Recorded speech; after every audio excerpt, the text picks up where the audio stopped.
Stop. Hold the press. More beaver time. Good day, good morning, good evening, good night, and all of that. Here we are back at Delta Municipal. 2 beavers. The mole has grown up. It is now a beaver, as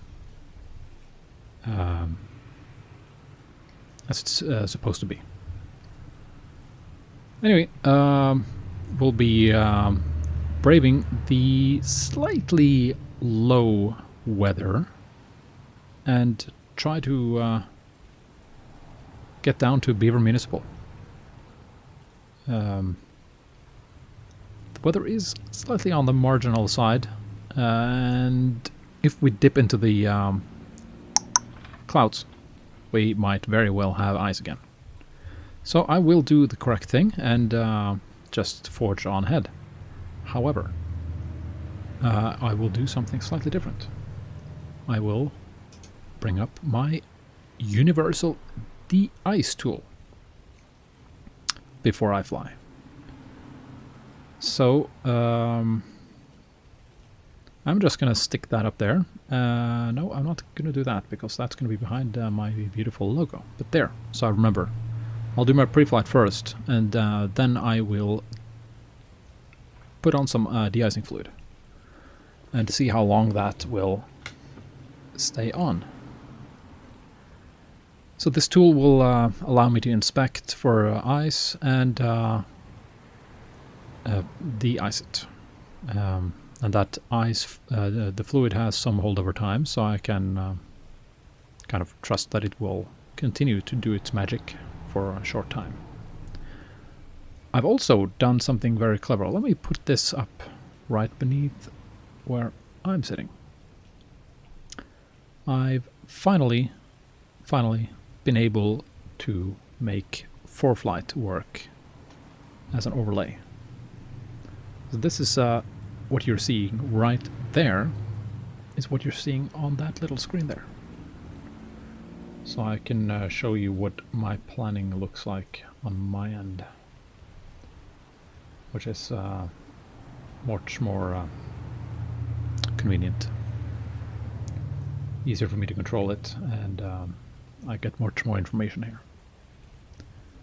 Anyways, the plan is departing Delta Municipal southwest towards Sevier Lake into the MOA. I have an inspection of the Wawa Mountains, and I will tell you why when we get there. Over to Milford Municipal, which has the weather at, yeah, not too shabby. Few clouds, 1400 scattered, 2008, 10 miles visibility, lots of wind, cold-ish. And then over the this little ridge here, which is Mineral Mountains, to Beaver Municipal. So short and sweet, and hopefully it'll work.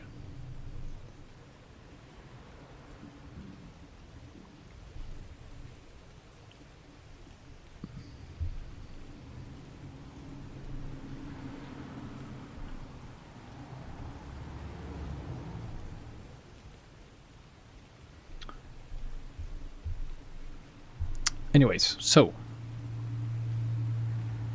that will go away, and I will stick this up right there, no shush, and let's get this done.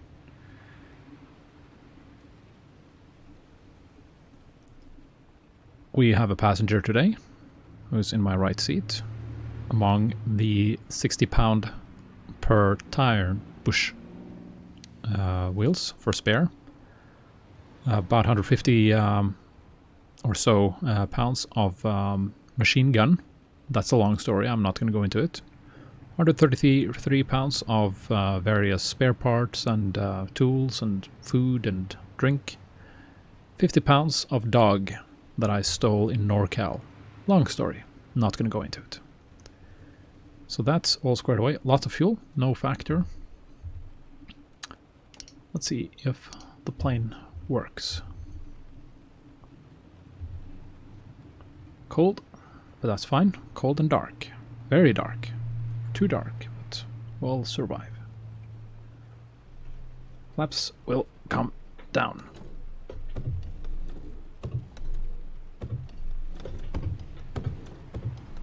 Thus.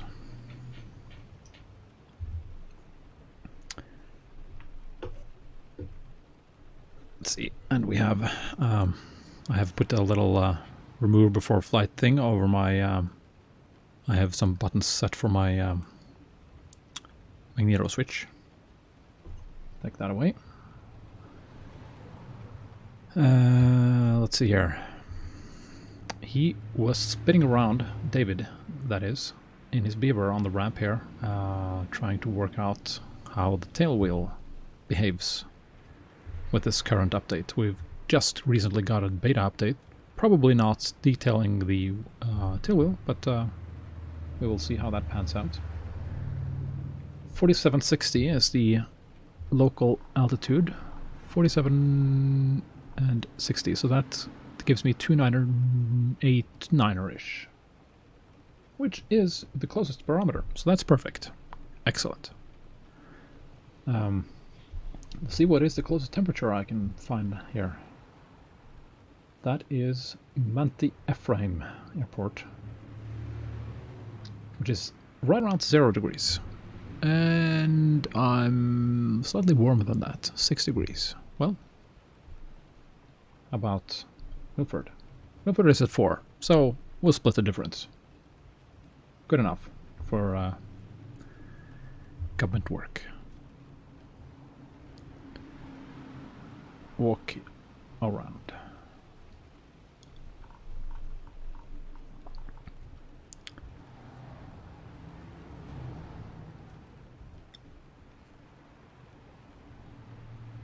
All that makes sense. Need oil very soon.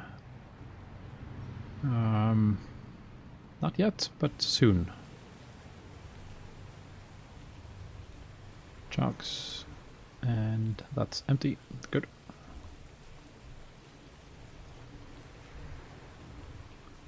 Let me put this over here so you can see what I'm doing. Supercharger works again, David says. That's very good news. I'm happy about that.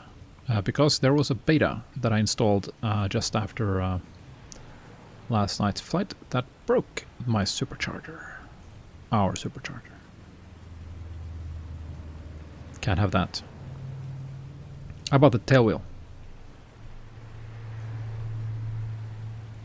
Well, that's not necessarily a fix because I got a lot of... actually, I got very much more because the previous supercharger behavior made you get more oomph out of the supercharger with high RPM, whereas you will get slightly more. 47 sounds right. That's a lot, but that sounds right. If you stay at that, don't do that, by the way. 47 is, it will tear your engine to pieces. And it will happen very quickly with this plane. Overboost it and you will shred the cylinders.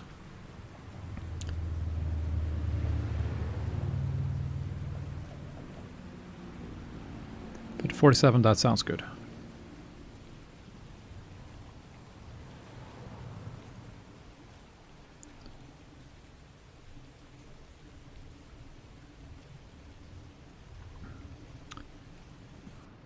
But once I warm up the engine, I will also give it a boost to see if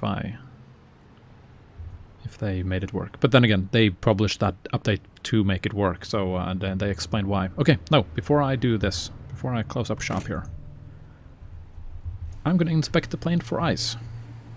So here's the universal de-ice tools. This is not necessarily for big planes, so you need to be stationary to be able to perform the de-icing.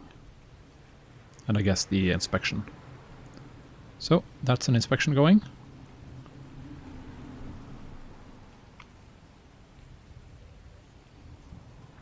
I don't expect anything. No, no ice. However, I've got a range of de-ice fluids here that I can make use of. I have no idea what these various numbers mean. C max, I guess temperature, C minimum.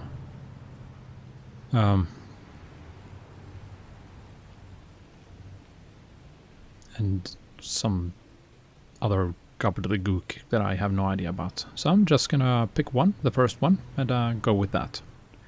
ADF dash, what is this? 950. And I'll de-ice it. The last de-icing, well, that's not applicable yet, but it's in progress. So I don't think there's any visual things, it's just a panel that you can make use of. So let's just see how much holdover time I get, so how much time I can trust that the de-icing is doing something. Probably half an hour, maybe? I have no idea. Never used it before. Outside air temperature 5.9 degrees, precipitation very light, and doesn't seem like it's icy.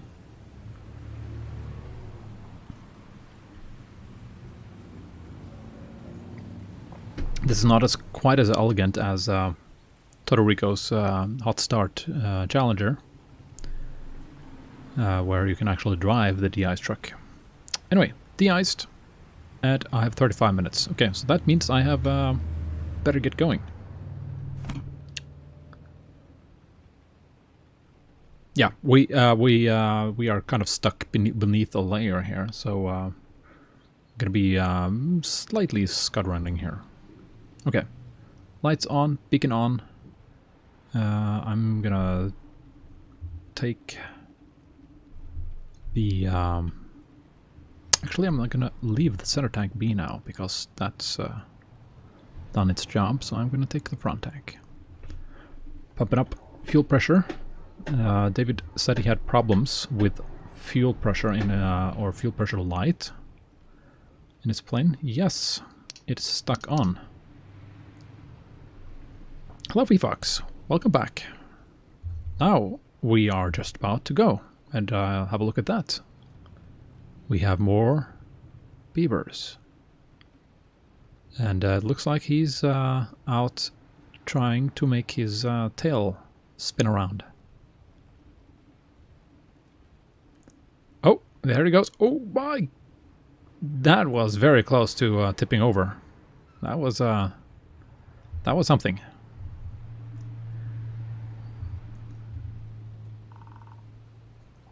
Yeah, so we're resuming where we left off yesterday, and we hope to be able to continue the flight, even with ice and all of the mess. Tailwheel game glitch or realistic to the plane? Well, there have been reports about the tailwheel steering on the Beaver being slightly broken for a few updates, but it is a bit of a deal with this plane to be able to steer it. So tailwheel planes are notorious for being difficult, and especially with the locking, unlocking wheels. You have a lot of things to think about when you're landing. Or just taxiing.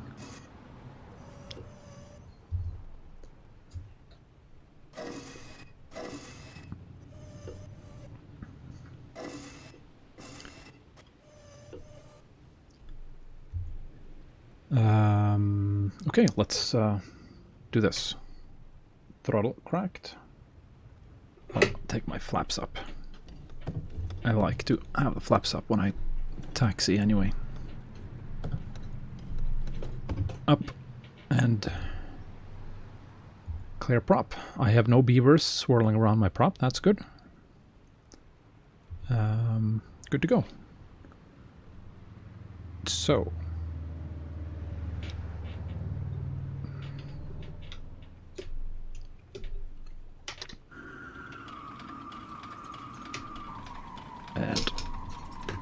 we go.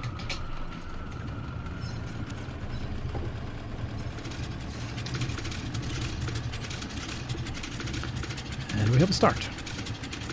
Cold start, not a hot start. Oil pressure very much up.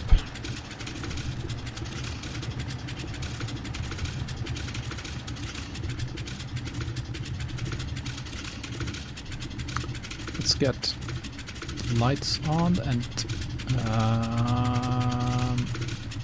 yeah, the engine is actually coming up. On with the alternator and the avionics.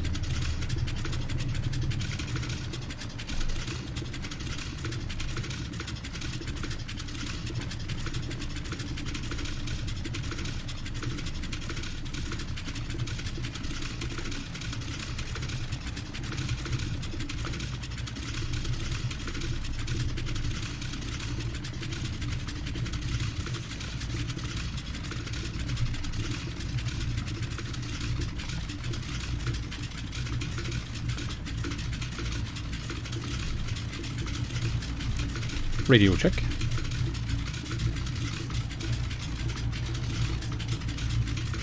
Five by 5. Do you have a transponder on?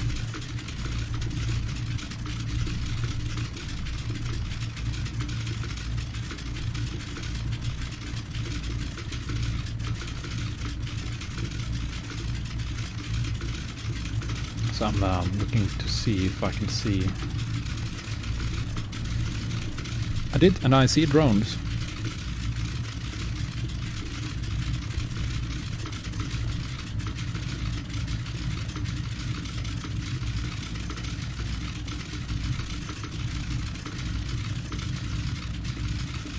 So I had some trouble with my software yesterday, conflicting mess. So I'm just trying to get David to show up right here. So this is my for-flight display. If I zoom out, you can see this is one of the PilotEdge drones. That's one of the injected traffic of PilotEdge. Showed up on my GPS, and it did show up on, as you see, for-flight. David might be too close, or having not moved enough to show up on for-flight, but he wouldn't show up on the GPS. I think PilotEdge doesn't put in traffic that is on the ground. So we'll see what happens with that. Not very important, but I like to have things working.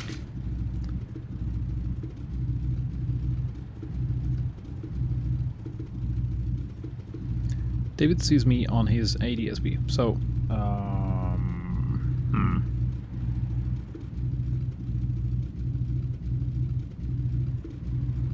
then again,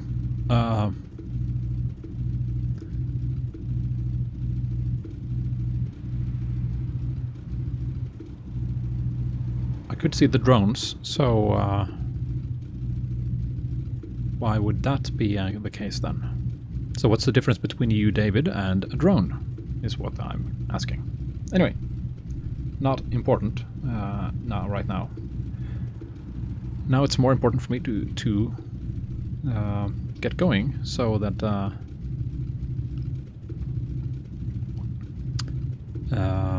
so we can get out before the de-ice stops working. But let me roll around a little bit on the ramp to see.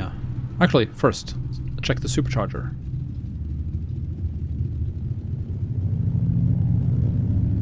Very easy check. I'm going to set an RPM, and I'm going to pull the RPM back. Manifold pressure should rise. It does. Good. So already check that works fine. Let's now put on some lights.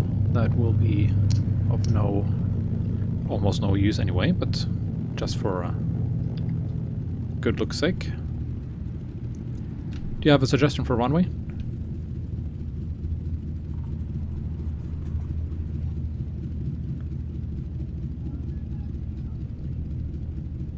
Sounds like 1-7 then.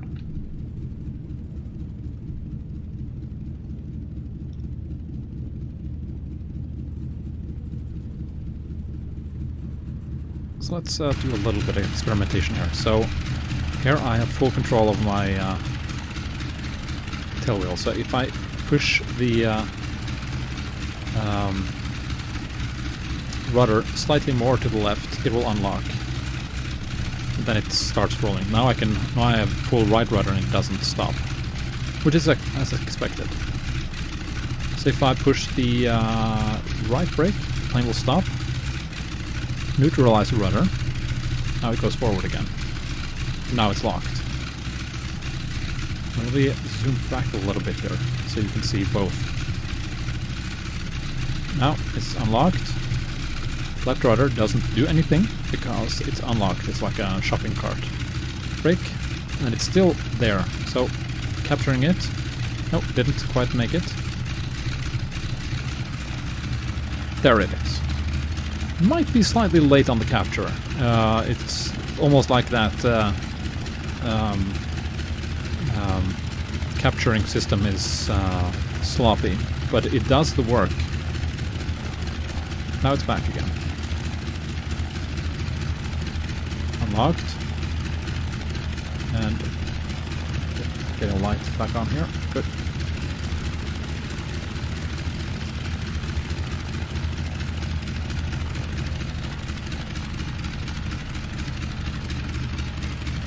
Back.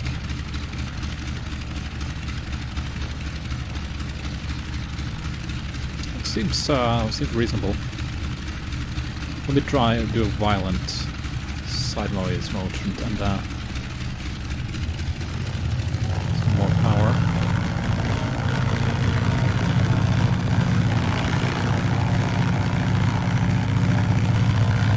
If I keep the right rudder, it will still be free moving because it's like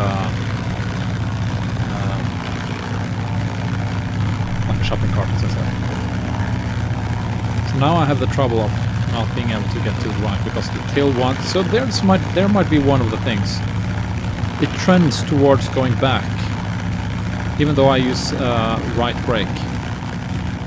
So that might be one of the reasons that it feels like it doesn't recapture, because I'm keeping right rudder.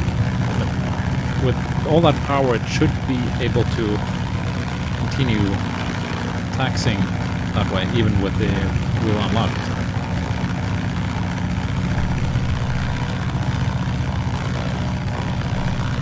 Does that help? Does that help?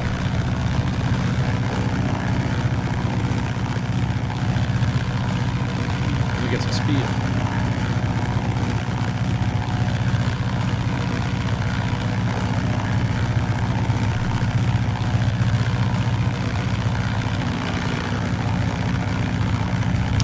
One of the things I do to regain control of the tail wheel is to wiggle around to let the capture mechanism grab. So anyway, I'm gonna do like this, and ready to go, and you will be in the lead.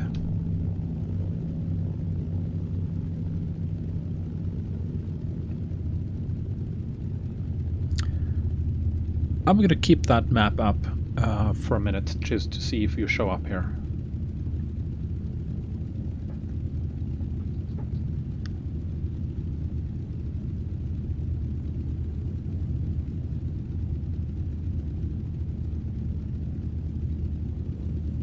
It should be here. Kind of weird.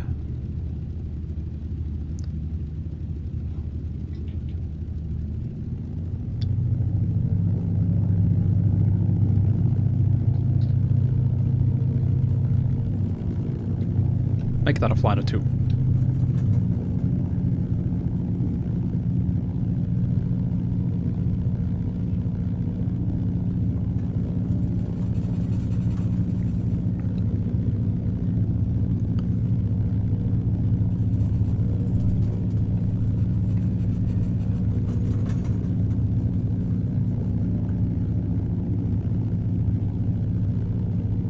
your fuel pressure light did go out, didn't it?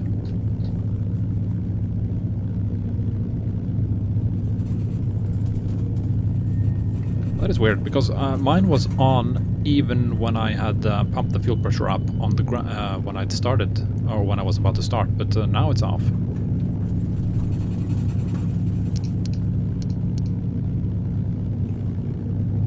What is your fuel pressure?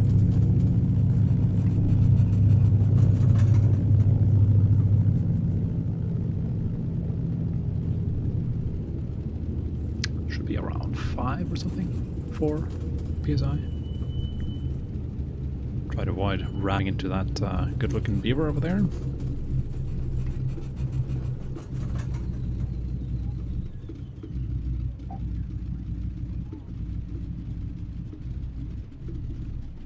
Wait a minute, yeah, that's a suction light.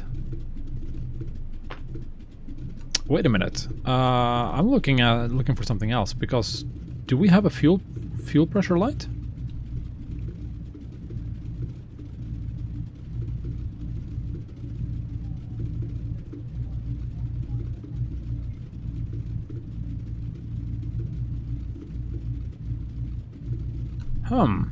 I think I've misplaced that one.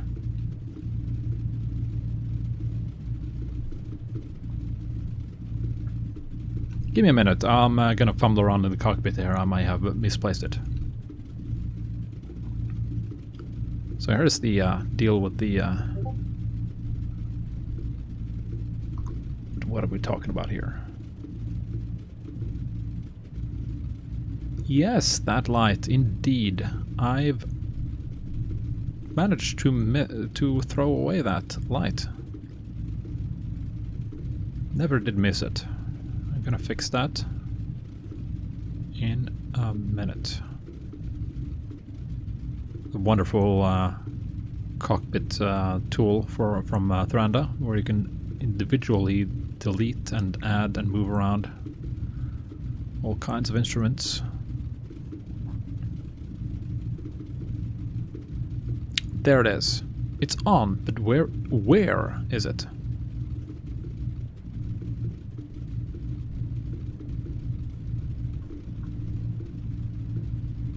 That is weird.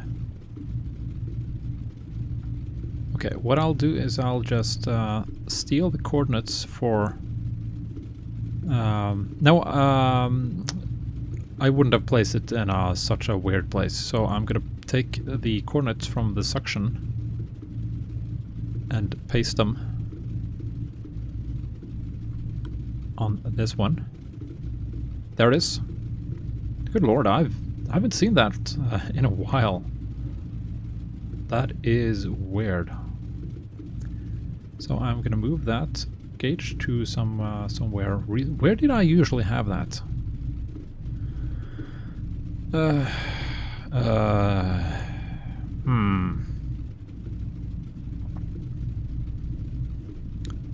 It's gonna annoy me now, because now the that light is on.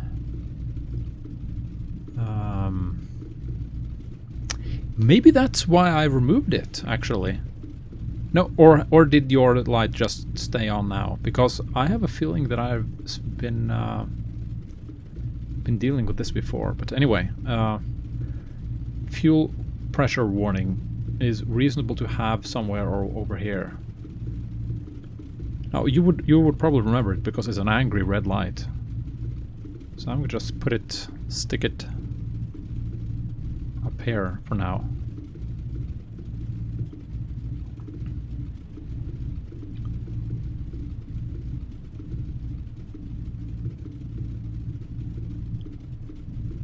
Save and done.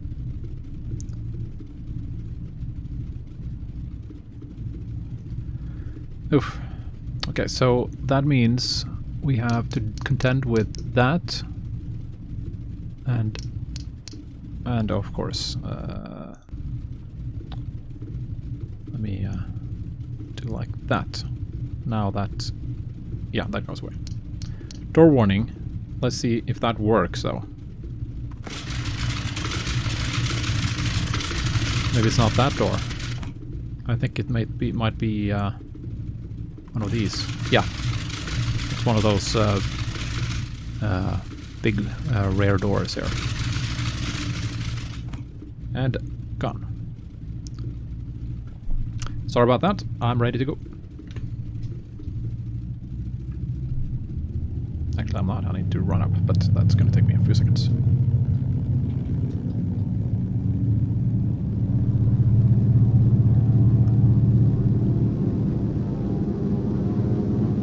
Mags.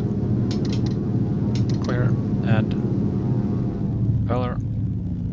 Nice. Carb ice. I would expect to get some carb ice.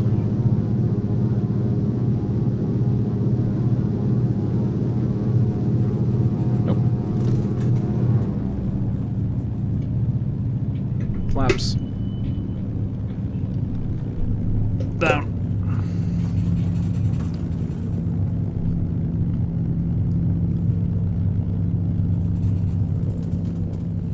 He's departing. Let's see if he shows up on ASB here.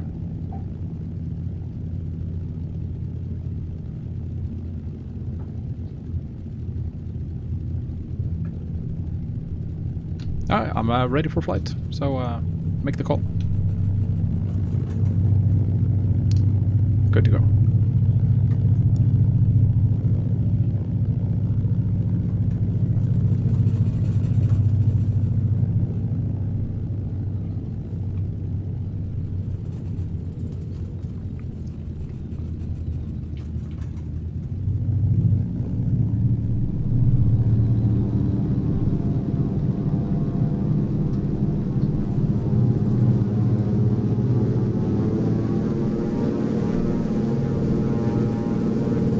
Feel that the plane has all the power it's supposed to have.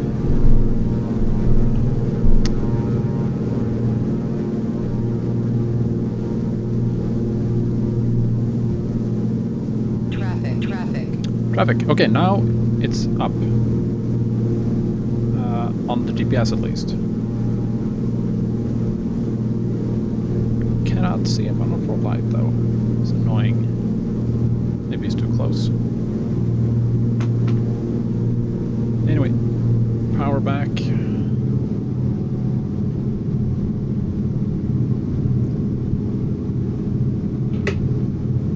Yeah, now I have him on ASB. Got you on 4 flight now.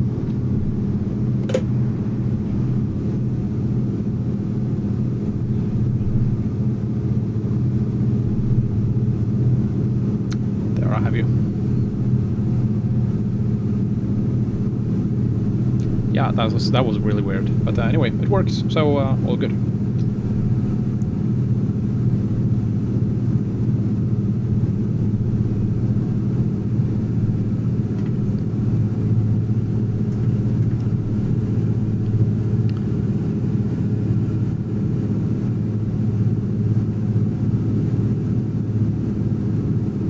Difficult to see the bottom of these clouds.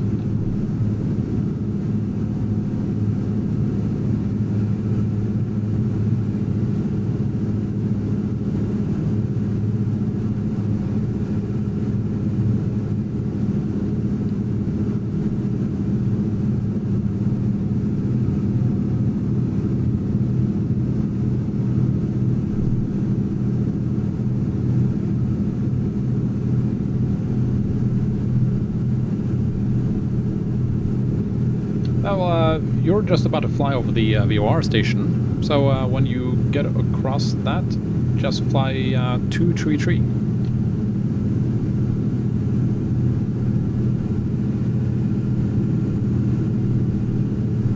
Set a radial here, so we have some situational awareness. 2, 3, 3.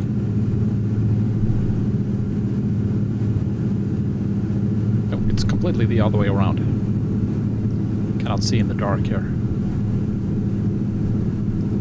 That's close enough.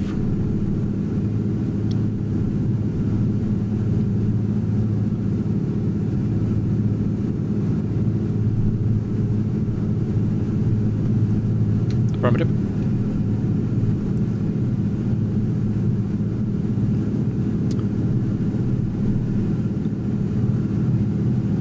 today it is more icy and wet and snowy here than it was yesterday.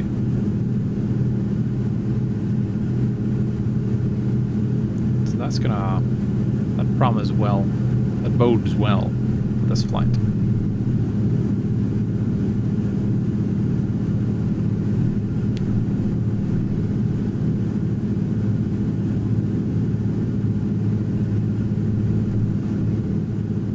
You sound a little bit ragged. Getting a cold? Ah, okay.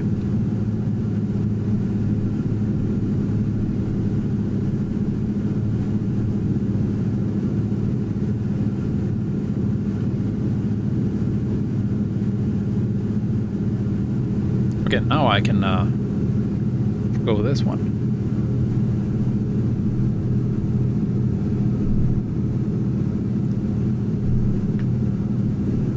Now, how about that? We've got spammage.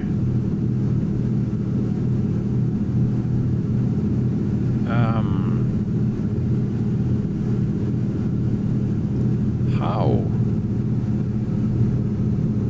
do I deal with that?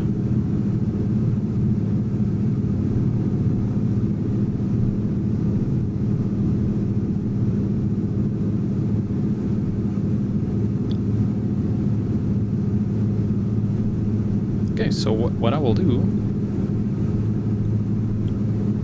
Sounds good. Affirmative.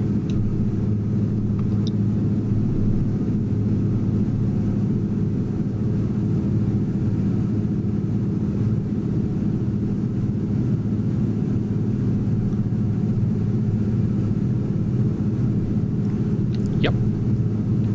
I just got some bot spam thing in my chat. Do you have no idea how to remove that thing?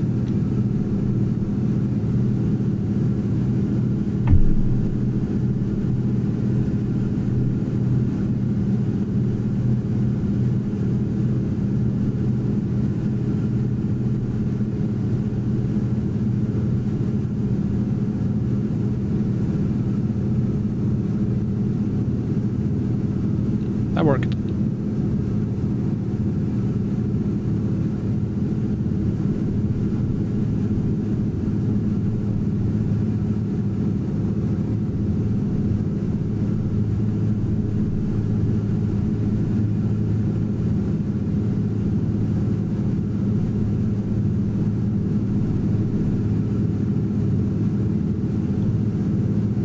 Looks like it's slightly better weather out to the west there. I can see hints of horizon.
That fuel pressure light is gonna irritate me, I think. I think it needs to go.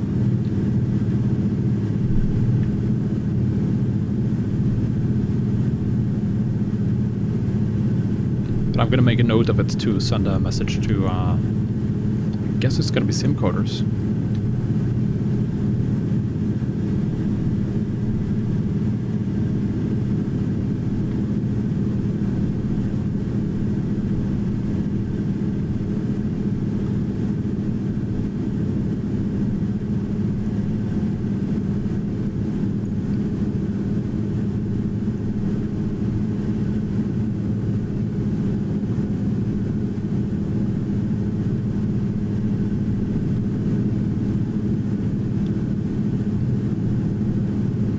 By the way, did you find anything with the tail wheel when you were messing around on the ground? Was it weird or was it normal?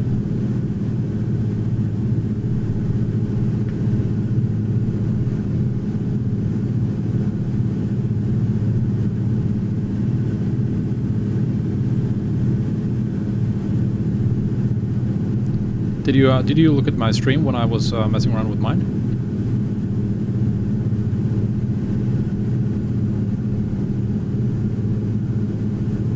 Yeah. So the only thing I can come up with is that it feels like it's the mechanism for connecting. It works, but it's kind of slightly sloppy. So it's when you're feeling that the tail wheel is kind of more or less in the center, you can, if you wiggle the rudders slightly, like 10 degrees back and forth, you'll have a bit, greater chance of keeping it connected. Whereas if you just leave it at like 15% deflection or something, or degrees, I mean, then it might just blow straight through and go the other way, and you'll be a jumping cart.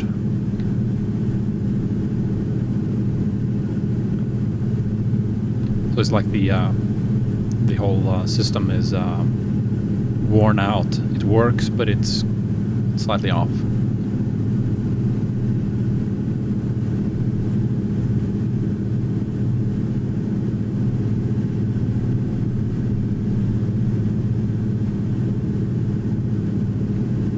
By the way, did I mention that Rep has SimCoders has confirmed that they are making a rep package for the stationaire?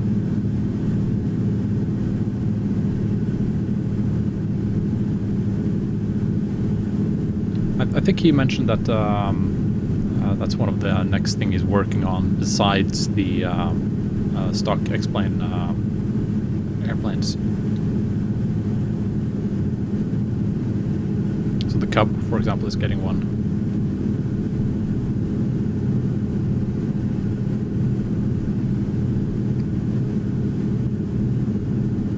Why they released rep package for the Cirrus, I really don't get.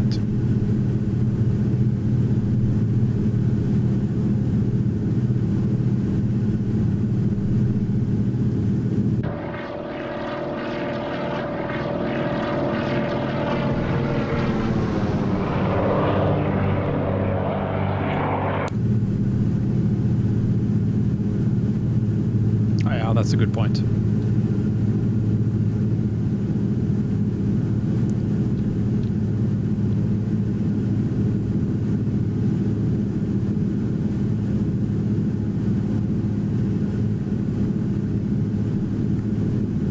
Yeah, the stationary is though, so maybe that's a safer bet for him. But yeah, let's hope for the Skymaster.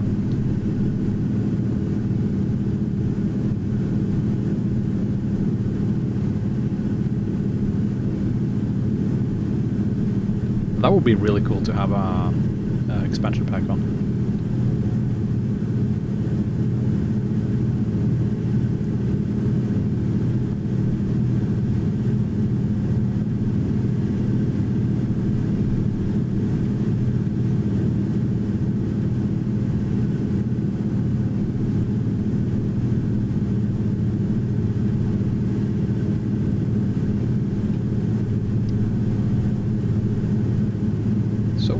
About to head into the Sevier Bravo and Delta MOA.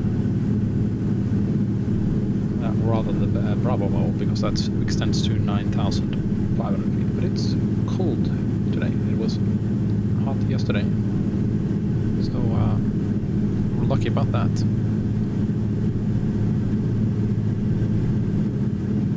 Yeah, and then you can just modify it slightly, 20 degrees left or something.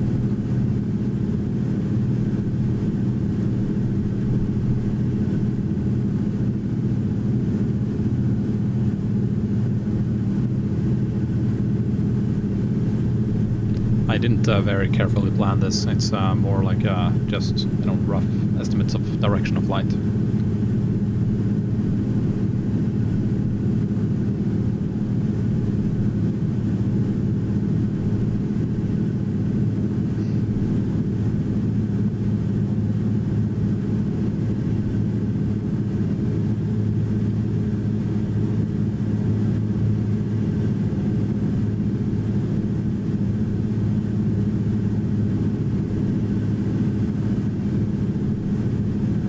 I'm seeing just about 1 degree outside, so it's marginal, but looks like it's working for now.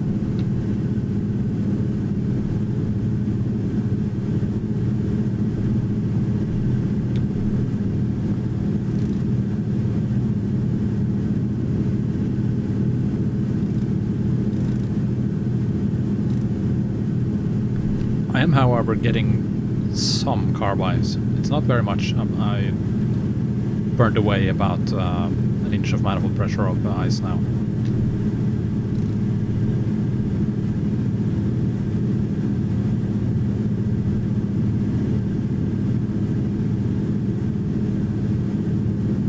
Oh my, yeah, that's true.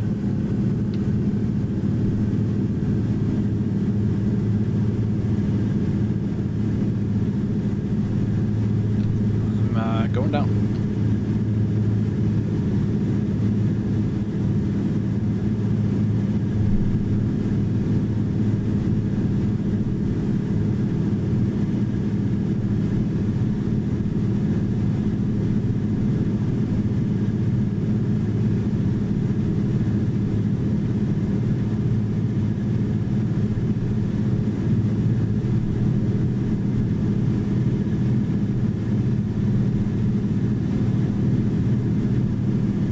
That's the benefit of flying a real aircraft or a better simulated aircraft. You can actually see ice accumulating on the plane.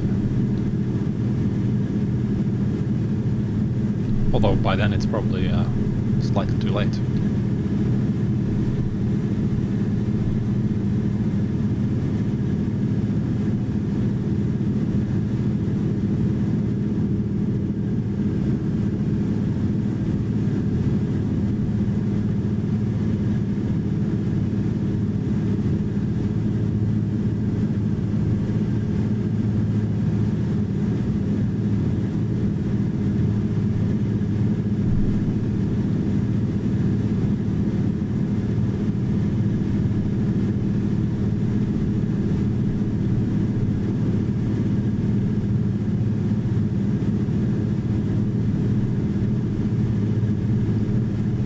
We'll just have to pretend that it's not there.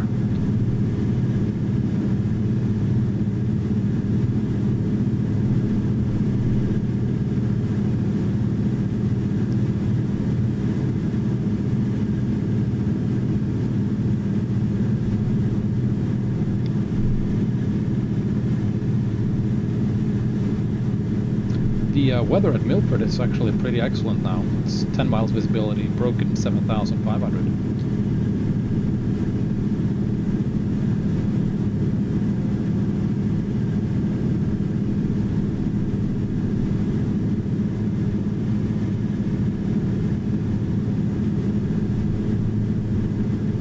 So we're now getting close to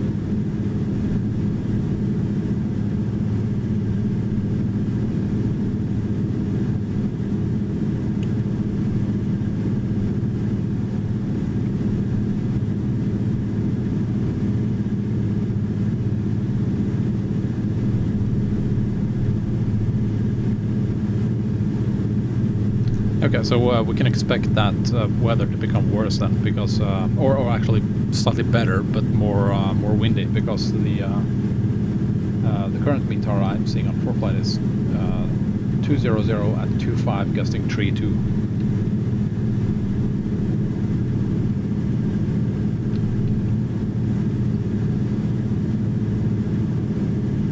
But it wasn't. It was actually worse in terms of visibility and clouds about an hour ago, so it has been improving.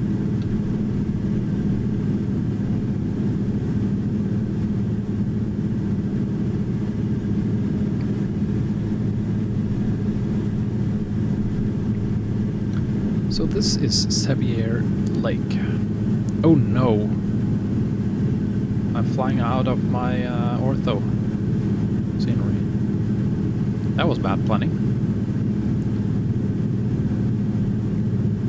I'm just flying out of my ortho scenery now. That was not clever.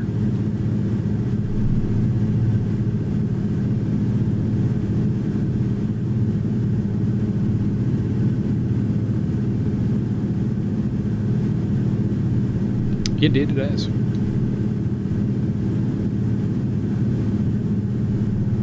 Really annoying. Wonder how far south I need to go before I'm flying into lovely, lovely ortho again. That is really weird. I thought I had planned for this little detour out here. Oh well, let's enjoy the X-plane textures then. They are not shabby. Not too shabby at least.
The thing with these textures is that if I were sitting here looking at this, I would have thought, oh, this is boring landscape, it's not very much going on, which is true. However, I wouldn't necessarily have noticed that this is not ortho. I wouldn't just immediately think that. But it's very apparent when you look back and see the complexity of the satellite photo.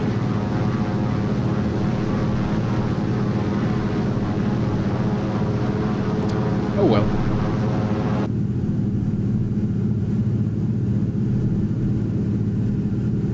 So let's see here. We're just over this lake now and we're heading southbound.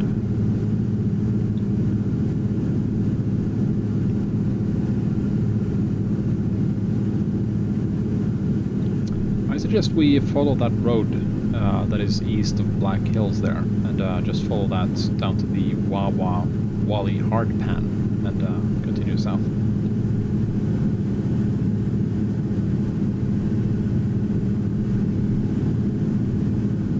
Let's see if that makes sense. Yeah.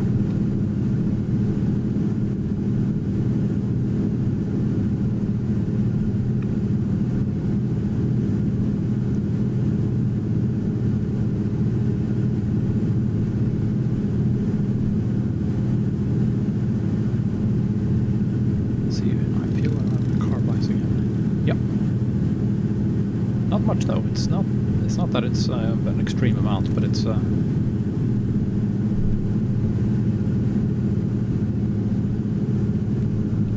let's just head down to the Wawa Wally Hardpan, just to the south of the lake we're above now, and then I can see if my ortho comes back. Because if it doesn't, I want to see those mountains with the ortho. So if not, I'm happy to fly east.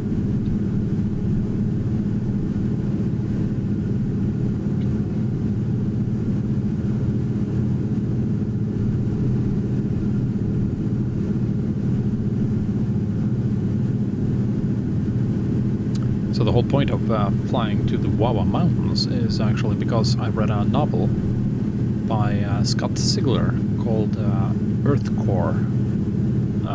Very, very cool sci-fi novel. Hilariously violent. Very, very hardcore stuff. And really scary and fascinating. And it's basically all of it is inside of the Wawa Mountains.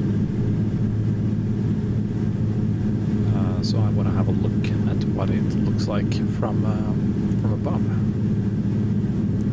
And And to get a good look at it, I want to have it orthoed up correctly.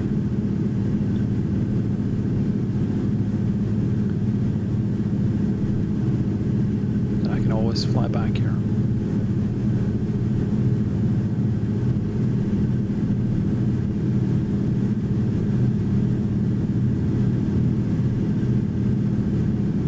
Experiment with this fuel pressure. How about I pump it up to be too high? And the fuel pressure is redlined here. Nope, doesn't help.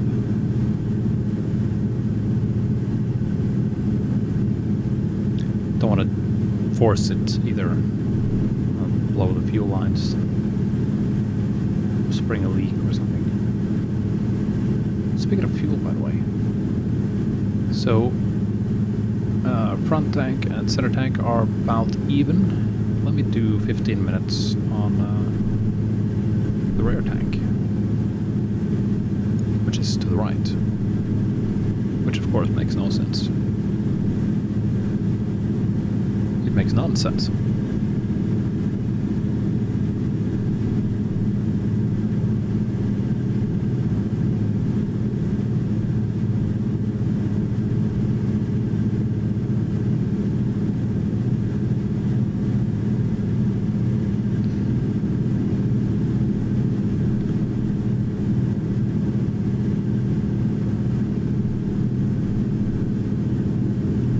Cannot see it either.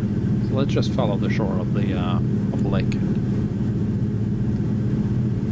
So for anyone who's watching this, you wouldn't be able to hear the conversation I have with the Beaver pilot, who is out there somewhere, a mile or so to my 1 o'clock, because I had not changed the thingy back. I've been plugging and unplugging all kinds of mess on my computer today because I installed a new SSD, and because whenever you do that, everything gets reset everywhere, at least to some degree. Very annoying.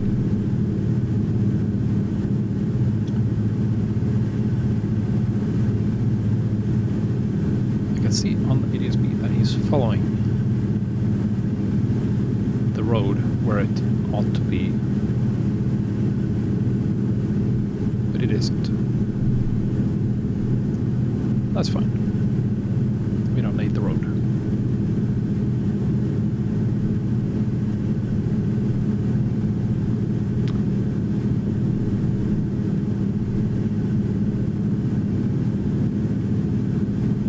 Is my road, my audio soft? Let me see.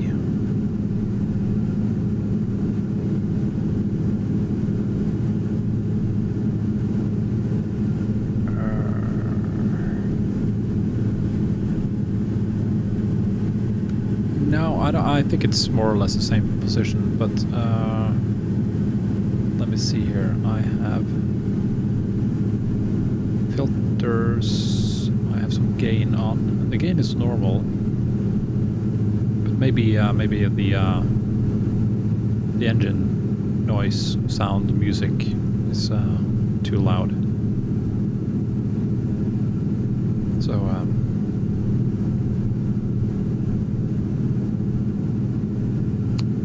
did turn that down a little bit. How is it now? Is it reasonable? Maybe it's the mic position. Hold on, let me mute the mic before I start moving around. Let's see.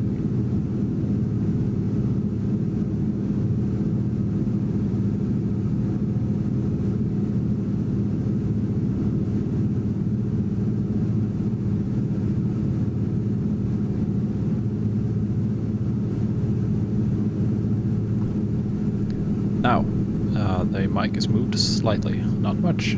But it's very finicky about position, so that might be very well a good thing. If I move it like this, it might actually be better.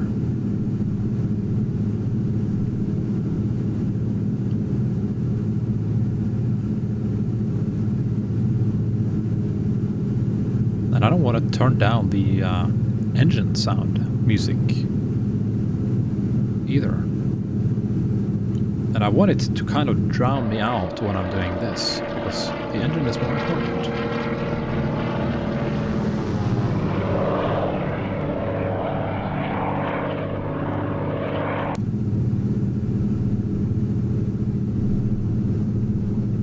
My problem with the stream setup is that I have is that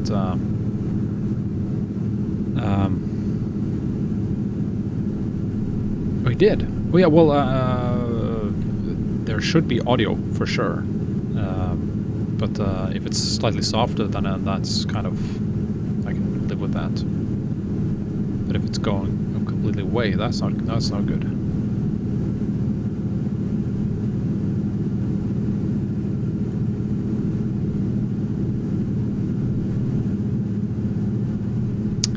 As I said, well, my problem is though that I have audio in the room with me. I have a surround system here that is. So if I turn the volume on that up, like this, now you get my voice and the engine sound. So I kind of have to keep that down a little bit. But I want to be able to hear it, so there's a balance to be struck there. If I point this mic too much far on my right, it will hit the rear speaker. You could probably see just above my head there. So it'll pick up whatever it is coming out there. Some fuel truck or something on the ground.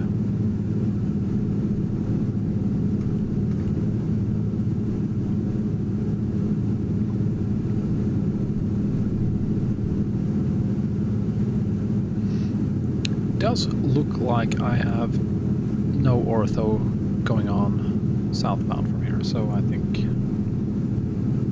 a turn to the right here at Wawa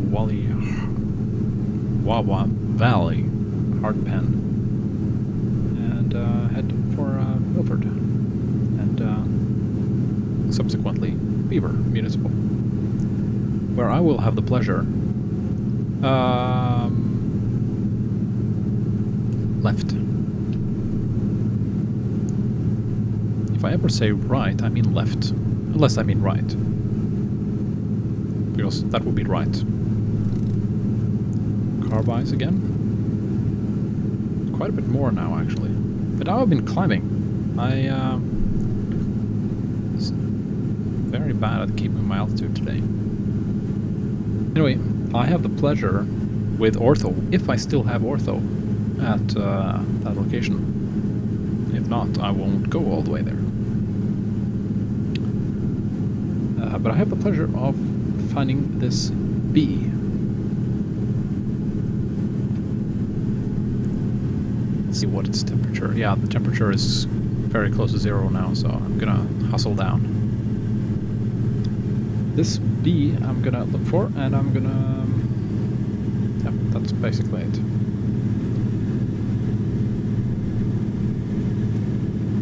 B for Beaver.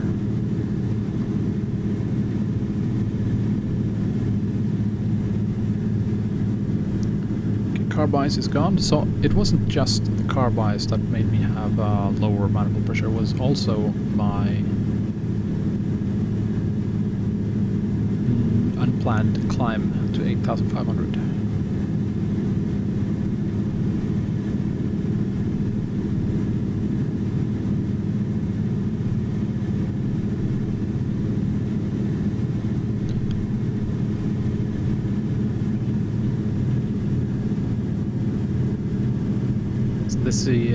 This is the Wawa Mountains.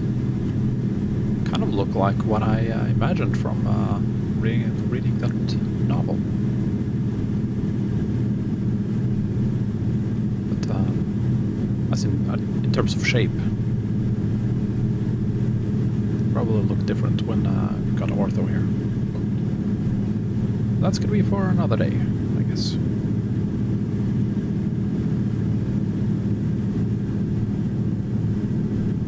Do you see the road going to the left here?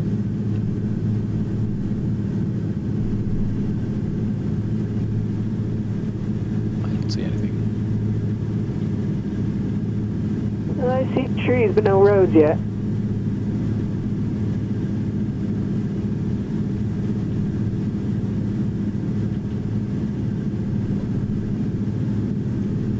Yeah, I don't have trees either.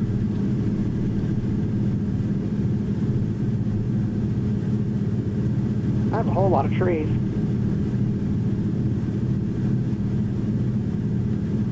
Not big trees, but like little desert bush type trees.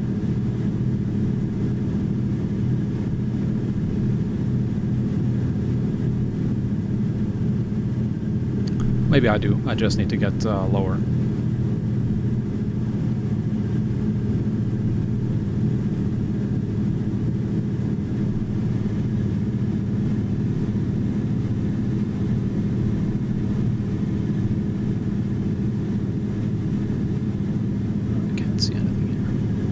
We're diverting over to Milford then. Yep, and if I don't get ortho very close to there, I will be stopping at Milford to fix that before I fly to Beaver.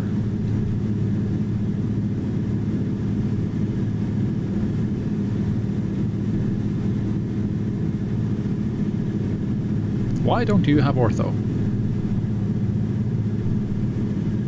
Because I'm not putting ortho in from ortho fork stand until it's 12 compatible. Are there no other sources for ortho? Not for this area.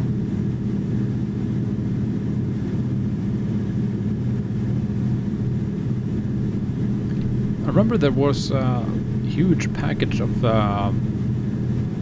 kind of finished ortho that was supplied on some webpage that was color corrected and a lot of stuff. You know what I'm talking about?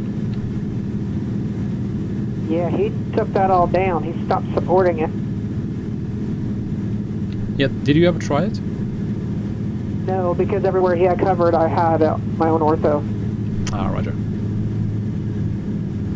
Plus his stuff was like ZL15 and I was doing 17 to 19 stuff. Anyway, I'm turning to the left now.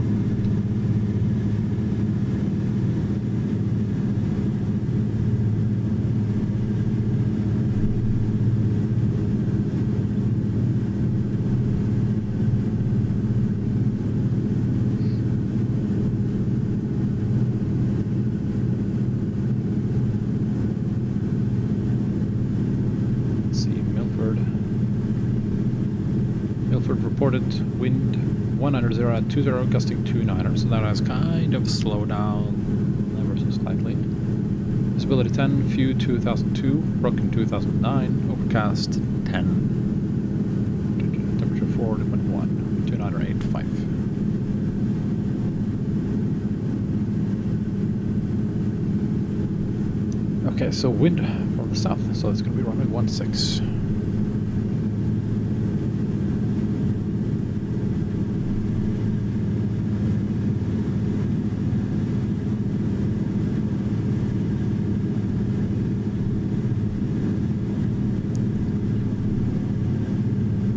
See that beaver out here. Very close now.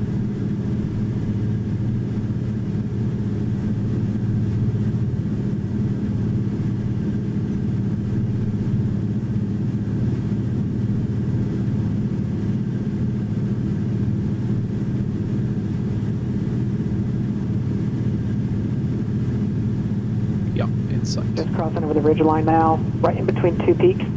In sight.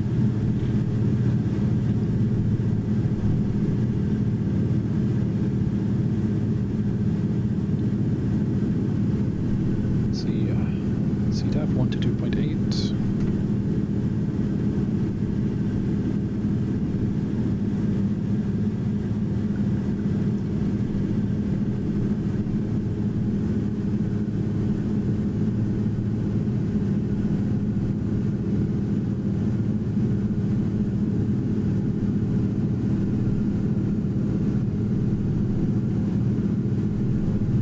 Getting a bit of a downdraft here.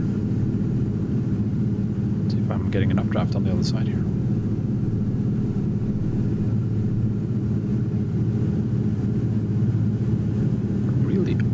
shimmering texture here.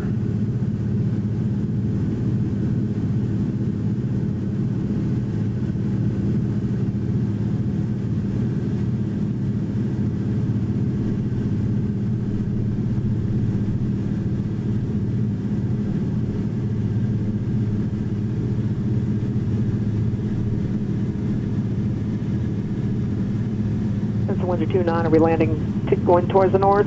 Is it 3-5 or 3-6?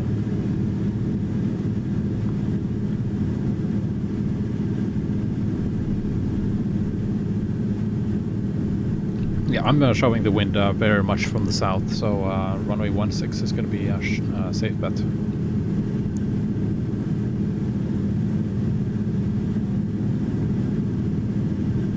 And by safe, I mean, well, not.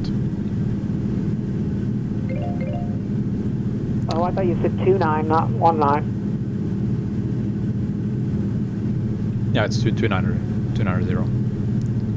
And if you continue slightly, if you allow a long straightened approach, you will be flying over the Beaver River.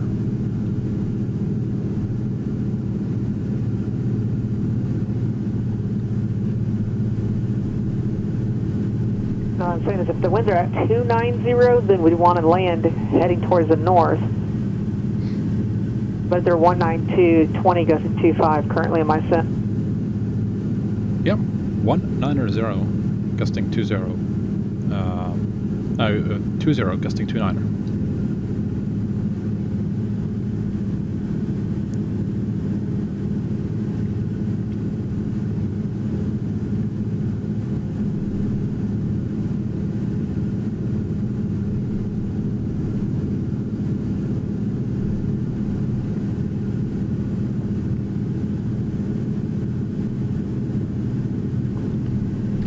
Got some traffic in the area on the ADSB as well. Yeah, looks like he's landing, going the opposite way. How nice. See if I can find the Beaver River.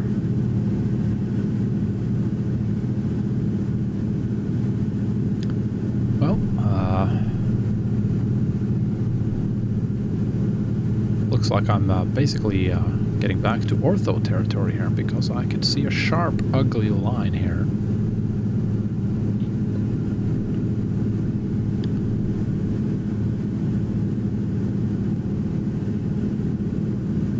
So the airport will actually be on the non-ortho side.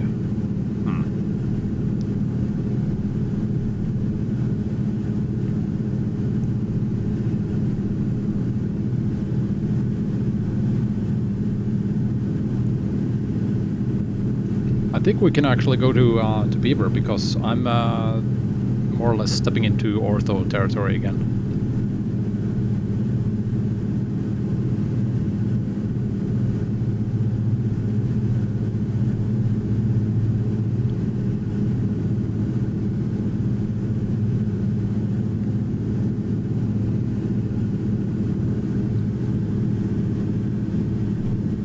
So we're not going to Milford, we're going to Beaver. Yep, if it's fine for you. Yep. We're going direct, or we're going to head south over the mountains, around the mountains. Yeah, let's go around. Go down to Minersville.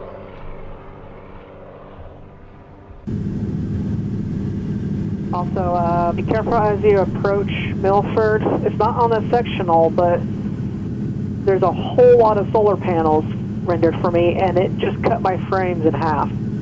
Oh my. Like, it dropped to 20 frames, and the LOD went to 4, trying to keep everything. Yeah, I see him.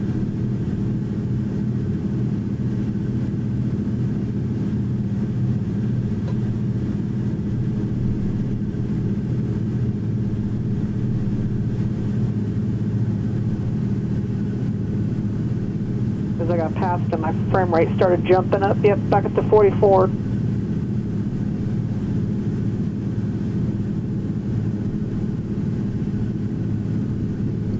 Okay, so you see the tool is kind of working. Yeah, once I turned on dumb mode and kept smart mode off. What did you do? You said?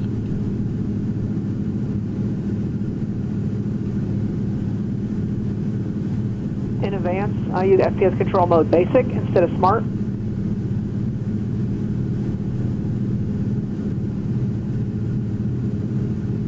Smart was looking at my CPU time and then was never raising it past 4, even when I was showing 70 and 80 FPS.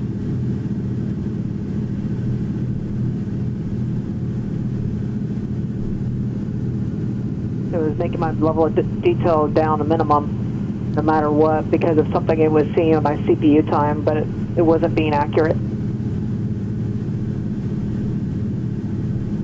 So I switched it to basic mode and it immediately starts working. So what else did you change out? Or is that it?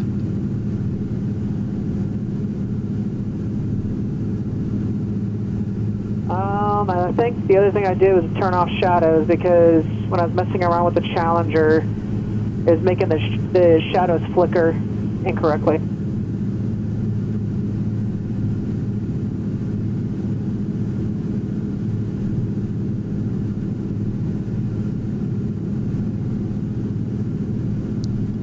Okay, I'm gonna set it to basic and see how that works. Anyway, it saved me probably some grief here, because I noticed those solar panels were really heavy.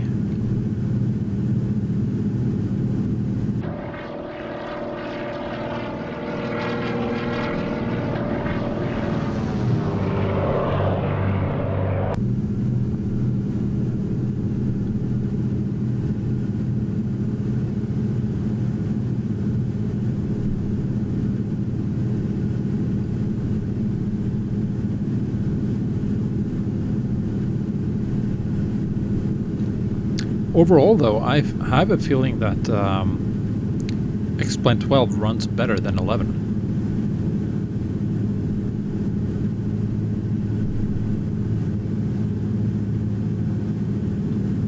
Yeah, it kind of varies on where it's at and how it's doing.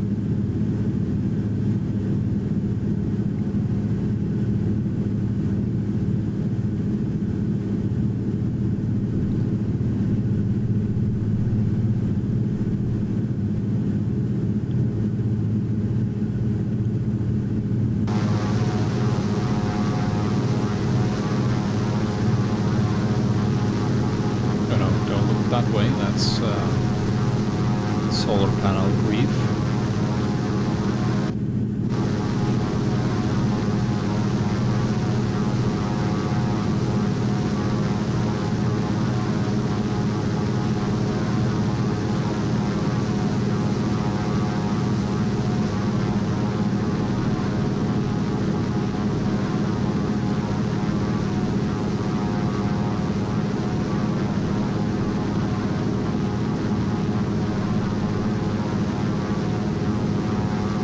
Nope, no, don't that way.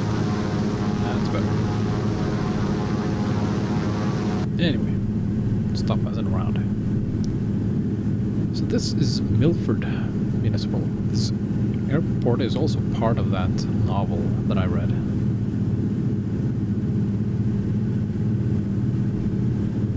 Kind of want to read that book again.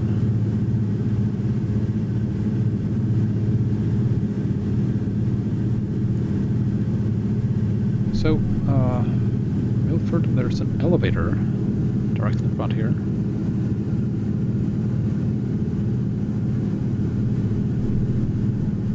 Let's have a look at the town.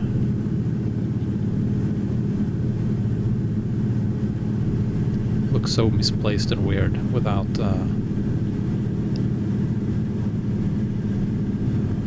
the ortho.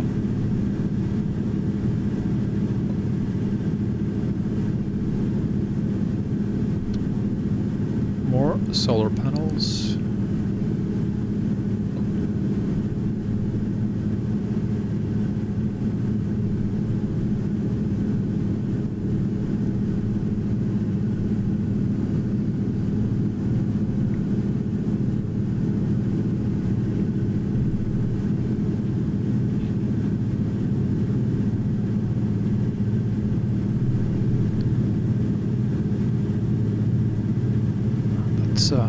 the roads that lead to Beaver.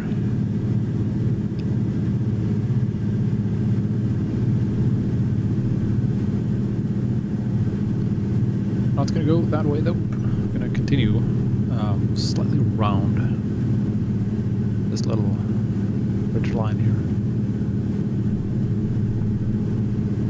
But have a look at Minersville. So, just to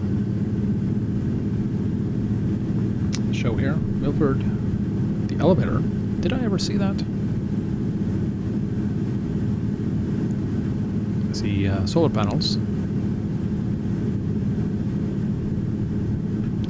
Anyway, and we're following what seems to be... What is that? Squiggly line around here. Farms, maybe. Well, farms. Anyway, David is up ahead of me. About... Well, he's 6 miles ahead of me.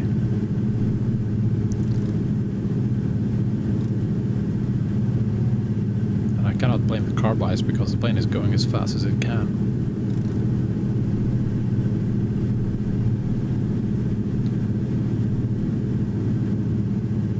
Anyway, he's very close to Minersville, which is about 8 miles ahead.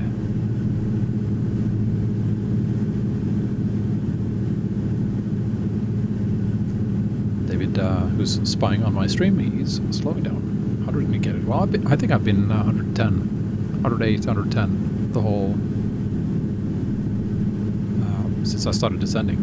But I think you got a head start because I was, climbing. Descending and climbing and descending. Yeah, you've been in the same speed, but I probably lost some speed while I was climbing.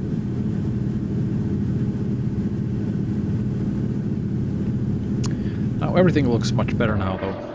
Or actually, no, just ignore that. Pretend you didn't see that. This, however, that's why I have ortho, because this is much more varied, much more interesting.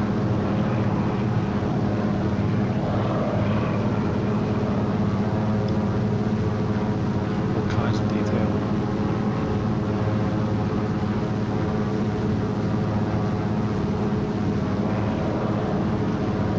So that would be Minersville, the town right there.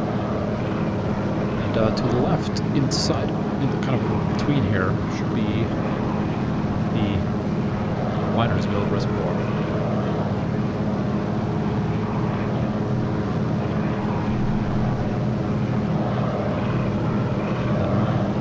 Quickly, we will approach Beaver Municipal.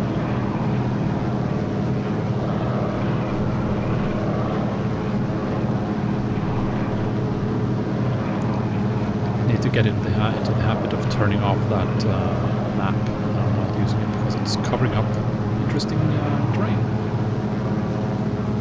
and beautiful clouds.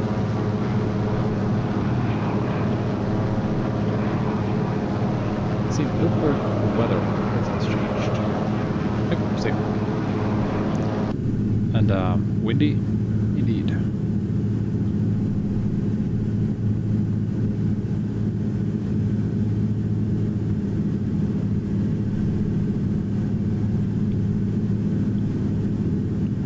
Oh my!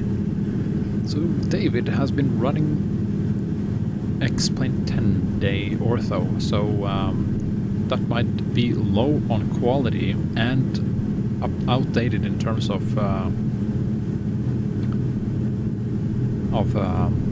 detail. Yeah, you can just link it. I did that. I have almost nothing installed into X-Plane scenery folder. It's just links to X-Plane 11 for now, at least.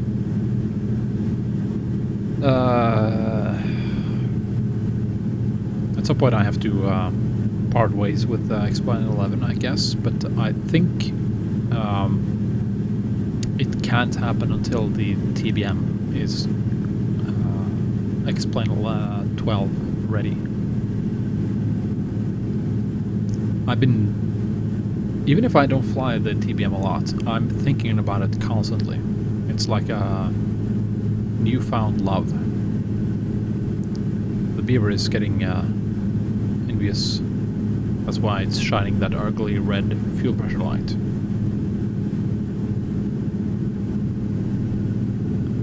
So I'm turning the wrong way here by design, so I can have a good look at Minersville.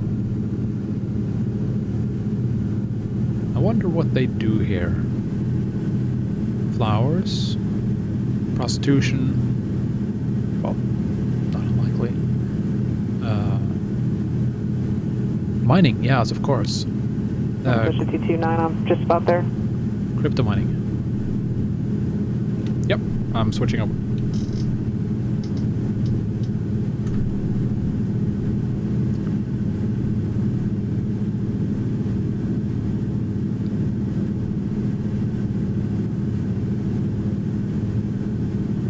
Let's see. Beaver traffic.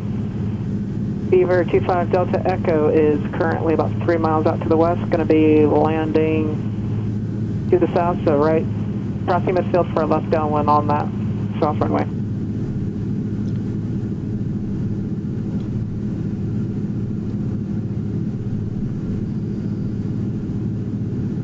So the wind from the west. You must know that there is a runway 25 there. Might be slightly lined up with wind.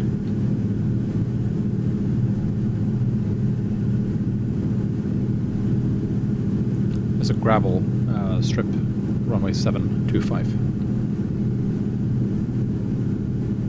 Yeah, I see it coming straight in here. I'll take a look at the flag and see where it's sitting. And also what the wind is doing down low.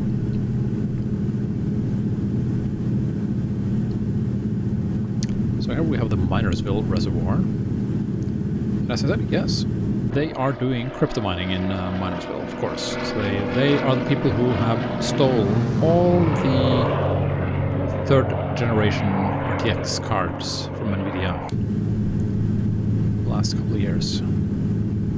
That's what all that debacle was about. I think. That's what a rumor says anyway.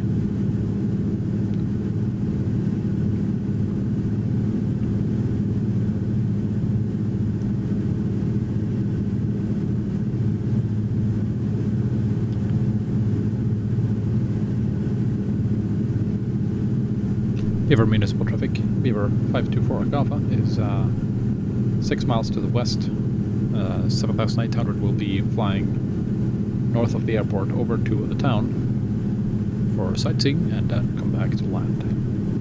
Beaver.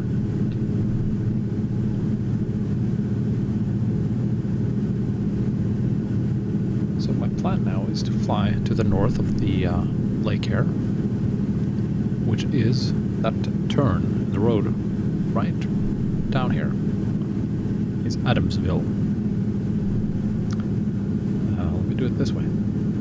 It's Adamsville. Then I'm going to continue to Greenville. Let me do it this way for once. Try it out. Here, I'm going here to Greenville, over to Beaver, looking at the B, and then coming into 5. That's my big master plan.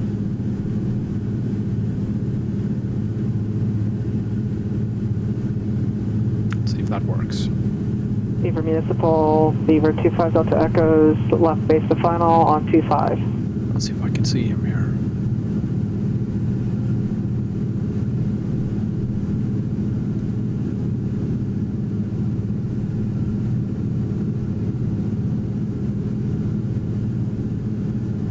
Runway 25 is 2,100 feet times 50 of fair dirt. Good enough, I guess. The wind is really having at it.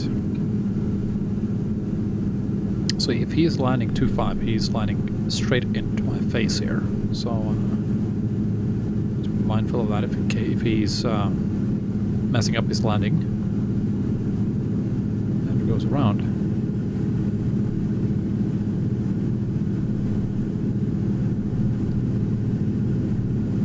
which he very well might do.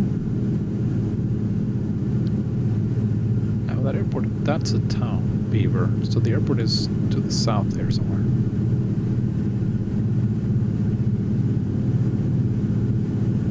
Beaver traffic, Beaver 25 Delta Echo's on shore final 25. Beaver. Is that it? That it? Oh, yeah. I was looking at the wrong information here. So here we have it indeed. And we have the Beaver coming in to the Beaver. While the Beaver is flying past the Beaver. There's too much Beaver here. No, there's not. Let's see how this pans out.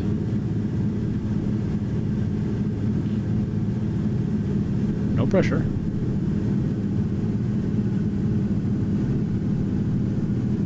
Oh, it wanted to go to the left. And it once again. But he saves it. Good job. I did see some wobblage, but Flight crosswind is a little higher than it looked. yeah, but it looked good. It looked like it was dramatic, which is good.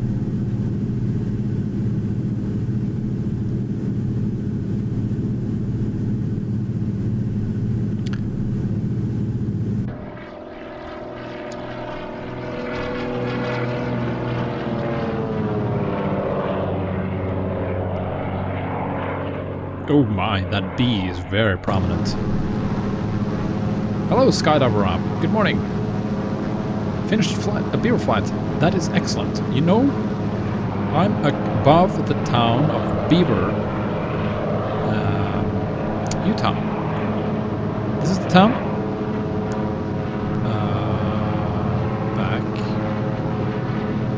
somewhere around here is the town of the airport of Beaver Municipal, where David just landed in a crosswind and dirt road, or dirt runway. And look at this. That's the bee in the map. And look at that. Isn't that fantastic? That's Flight Simulator at its best. Well, maybe it's not, but it's at its good. So, B for Beaver. I'm gonna see if I can grab a shot of that. Beaver traffic, Beaver 25 Echoes, clear the runway, taxiing on the dirt taxiways over to give some gas. Beaver traffic. There's fuel here. Yeah, that is good.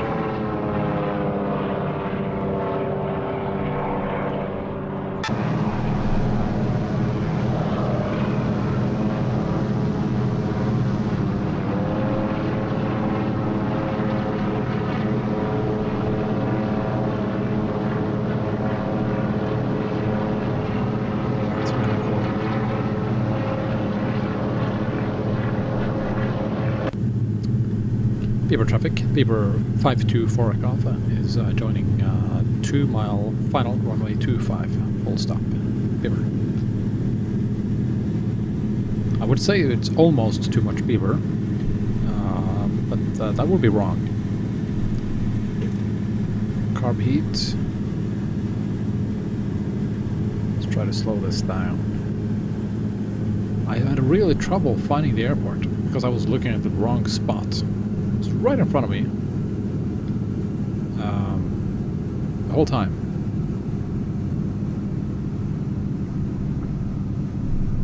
Okay, now I'm slow enough so I can start deploying flaps. So flaps down.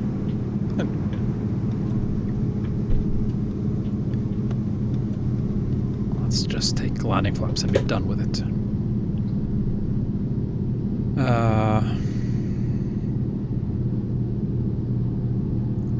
I have a feeling that I'm lining up with something that is not the airport here.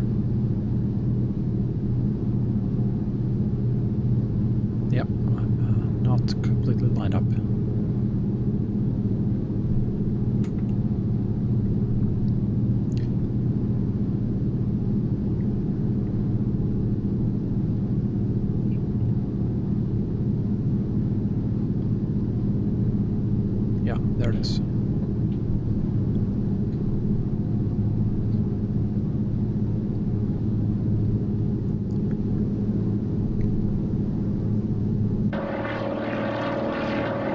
The wind has calmed down a little bit. It's 12 knots crosswind now, but it is a crosswind. So I better get lined up here. I'm flying as if there is no crosswind, but I need to really be really assertive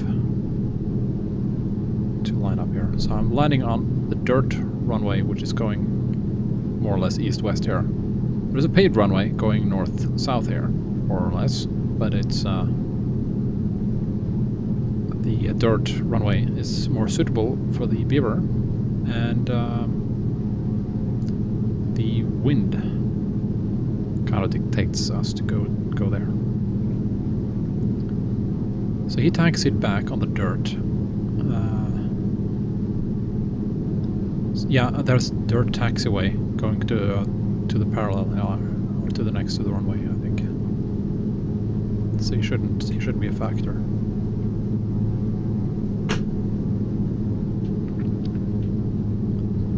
Let's see here if I can avoid ground looping now.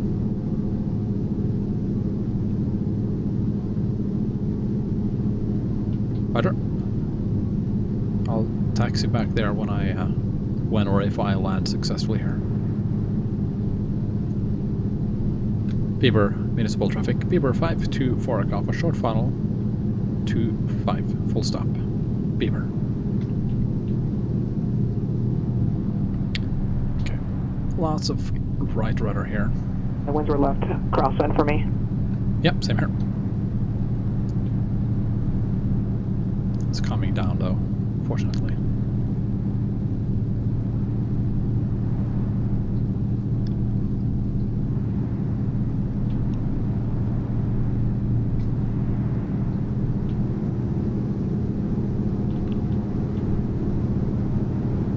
Come on.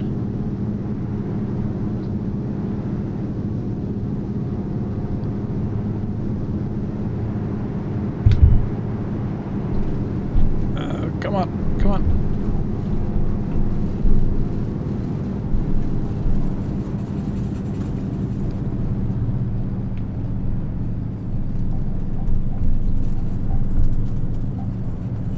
All right, good. The only bad thing there was that I bumped the mic with the yoke, so controls correct, but not free. Let's make a right turn here. Oh, good grief, look at that smoke.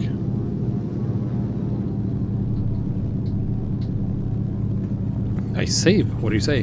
Did I need to save it? Beaver Municipal traffic. Beaver 5 for off is back taxiing to 5. Beaver. Actually, I'm gonna slide over to the dirt here.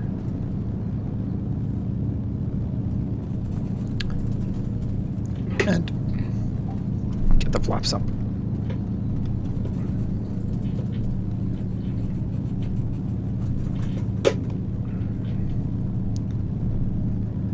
Carb heat can come off. Stropes and landing light off.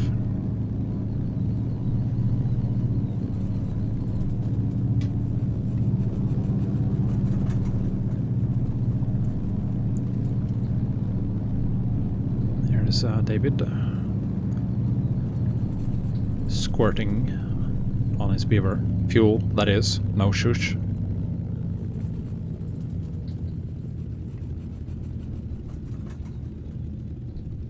It's a nice place to stop, I guess.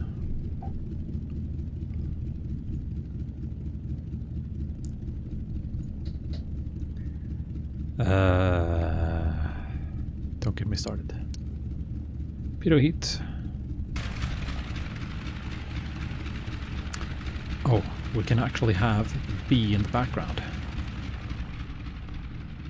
How fitting.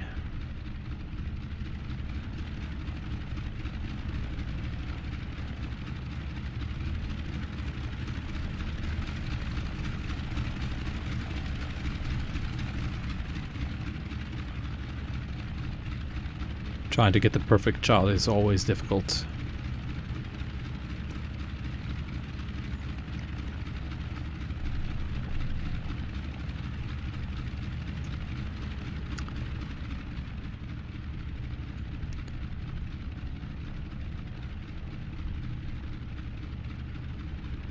It's gonna be difficult to see that bee anyway.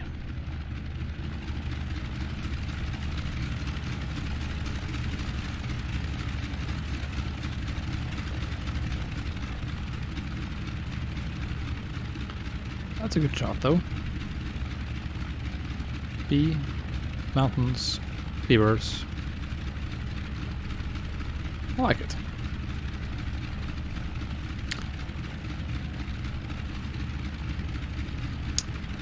So, now it's important for anyone who watches this before Monday the 2nd of January, because things will happen here.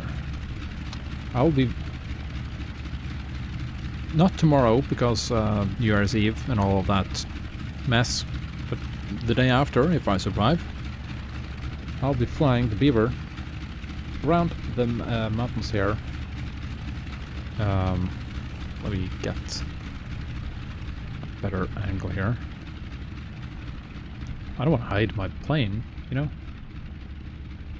The other beavers.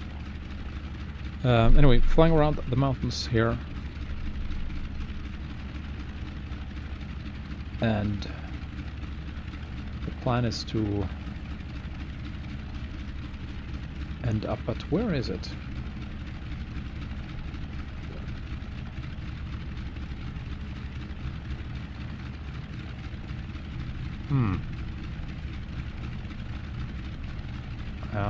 There we have it. So Hanksville. There it is.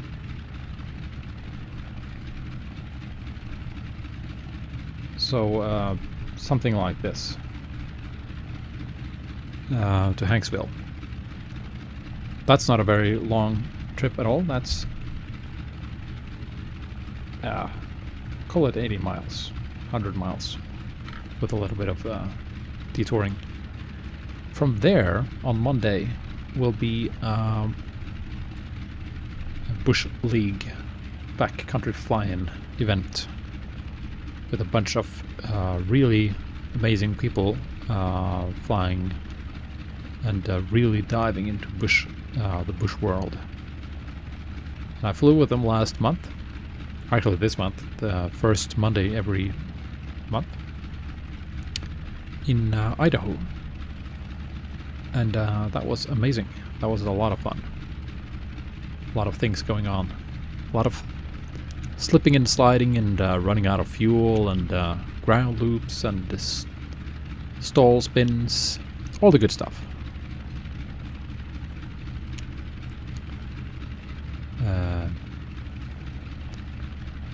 So my intention is to go back for more of that. That's why I'm here right now. Anyway, I'm gonna shut down. And my headset just died, David, in case you try to call me out on frequency. It finally died, so I'm gonna just turn off the radio. Now look at this. Now you can see probably how X-Plane intended to have their cockpit look. This is normal lighting. Sometimes this happens. So it's brighter now when I'm looking down at it, and it's slightly darker when I look outside, which is reasonable. I wonder, does interior lighting work now? No, it doesn't do any difference. So it can do it. It can be completely visible like this, but it's not always. Is it sunlight?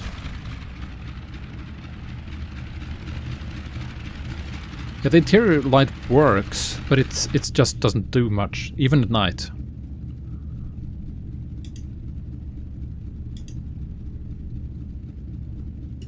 You see, it doesn't do much.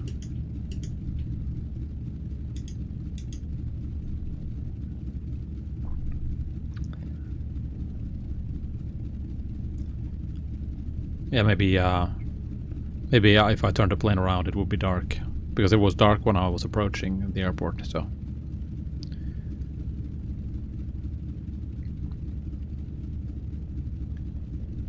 Yeah, I think it's more or less just what David says. It's not adjusted in the plane, because a lot of the native planes and the planes that are actually working fine in X-Plane, they look good. The Marchetti, for example, looks perfectly fine. So it's something that Thranda probably are working on. Anyway, shutting down avionics, and let's see here.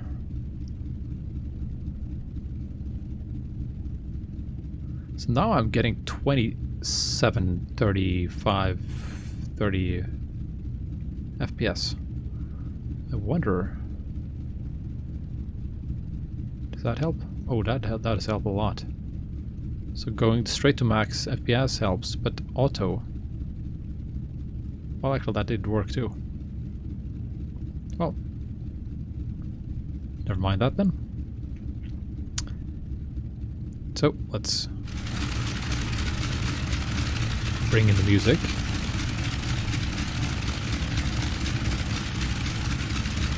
And I just see the propeller of David's plane just stop, which is actually exactly when it did. And David, if you're looking at my plane right now, you will see that I'm doing the cutoff now. That is pulling down.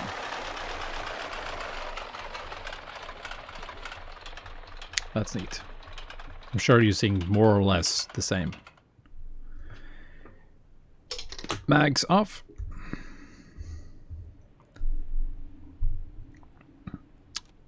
Fuel, second behind. Yeah, that's good enough, I guess. It's really fun when you have a good CSL for X-Plane. Alternator off, lights, and let's see, everything else is good. Nope, lights, instrument lights off. So this plane, this place, this airport has fuel, and I'm gonna take oil before I do my next flight.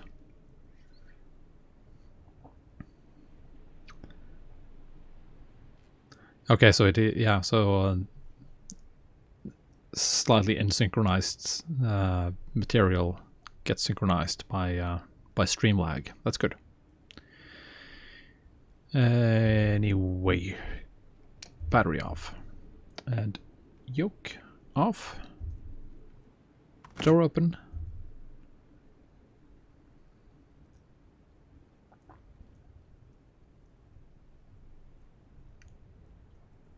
Oh yeah, you fly for money.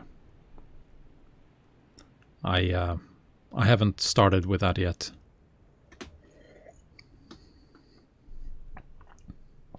$2007.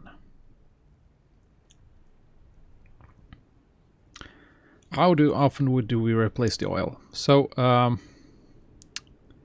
so one thing is to replace it, because if you look here, now it's low. It's not that. Oh no, you cannot see it. There it is. It's not that long ago since. Well, actually, when I departed the Delta airport 2 hours ago or so, less than 2 hours. I was at about 3 1/4. No, 3 1/4 of oil. So it drinks a lot of it, like a kid does ketchup. Yeah, quarter per hour. That's actually a good good way of looking at it. So you refill it, but you don't necessarily go in here and do the fuel change because it's still clean. So indeed, that's why the spout is right there. So if you have some leftover in your cardboard cup after you haven't had an oily pasta or something, you can drain that oil right down the app and it will be fine. By the way, Skydiver Rob, you just said good shout. I have heard nobody but another PilotEdge friend of ours, Thomas, say that. And he's British, so I'm wondering, are you? British, that is, not Thomas. Okay, you learned that from your UK friends. So good. So I'm not completely lost. That's a good shout. Well, I don't shout.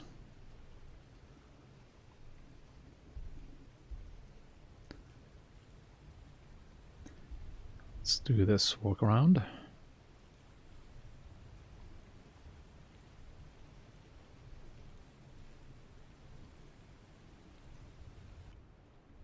You're Texan.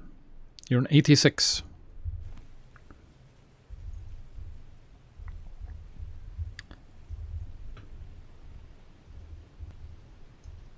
Yeah. Well, as you probably know, the T6 Texan, the proper one, not the second generation turbine nonsense, the proper Texan, has the big brother of these engines, the 1340 Wasp.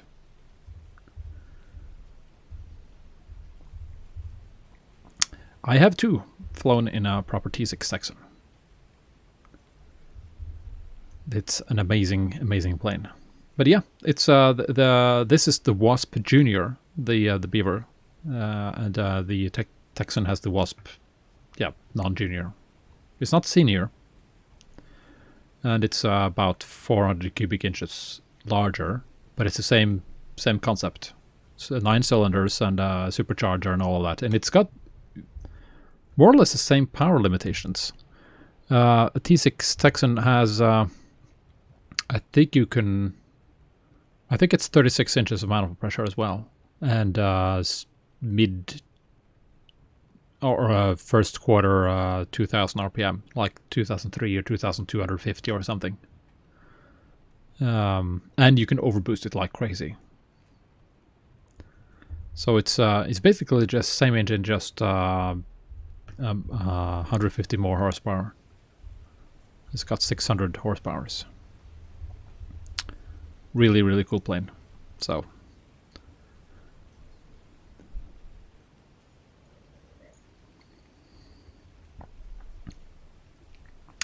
yes, that's what I do as well. Low RPM, the lower the better to a certain extent. You need to hear the engine, but torque is fantastic. So I tend to, unless I really need to hustle and get somewhere, I like to fly the Beaver at something like, bottom of the green here, 1600 RPM, 1700 RPM. You could feel the torque.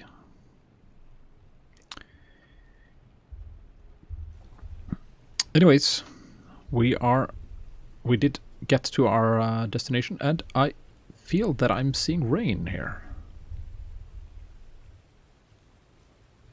Yeah,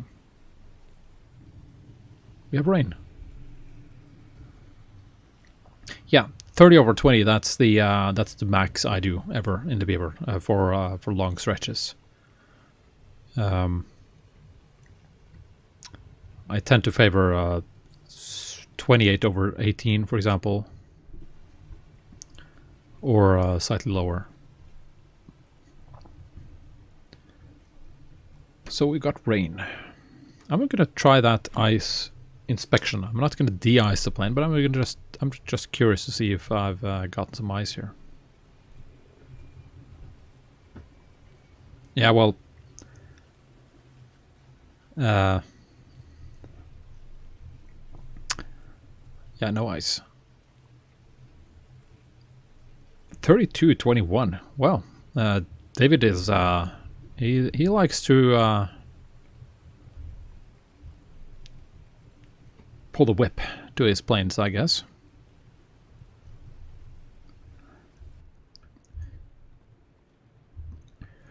(32/21). It's mid-yellow range in my system here. but it's completely legal or appropriate in terms of the manual. The manual states that you shouldn't be. I've changed this instrument a little bit, but this is the orange segment here is the some type of limit. There's a 5-minute limit, I think, between in this range 2,200 2,300, and what is it, 33.5 to red line. That's also a 5-minute limit, or 10 minutes or something like that. Whereas the yellow is basically yes, these are custom gauges. I changed the coloration because it's green in the stock planes. 34.5. There's 1, 2, 3.5.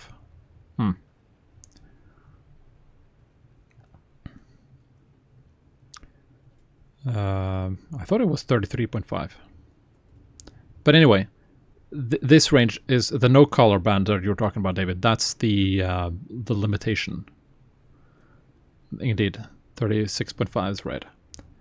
But what I've colored yellow is what is only allowed in full rich, whereas the green band is the one that is blue or something, I think, in the original Beaver. And I use that for that's what you can do auto lean or lean operations. So it's just a different color code, but I treat the yellow line or the yellow segment as kind of a caution range. You can use it perfectly fine. It's so I can stay there for all time in the world, but it kind of wears down the engine bore, and it produces a lot more heat. So I think of the green band, that's where I stay, and the yellow one I keep for reserve. And the Beaver, you can go way beyond. Oh, sorry about that. Way beyond the red line. You can actually get it above to 50 inches or so at sea level. But it's useful to have that amount of power in reserve, because sometimes in the bush you might need it. So, but that's just personal preference in terms of where you keep your power setting.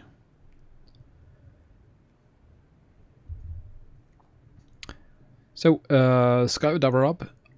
I'm happy to see more Beaver pilots out there. So, keep us posted on how you're progressing, and good luck with your landings, because that's where it's all at. You haven't seen that, David? Well, I've been doing some testing. If you stay in overboost territory for much more than a minute or two, it will start tearing down the cylinders. So,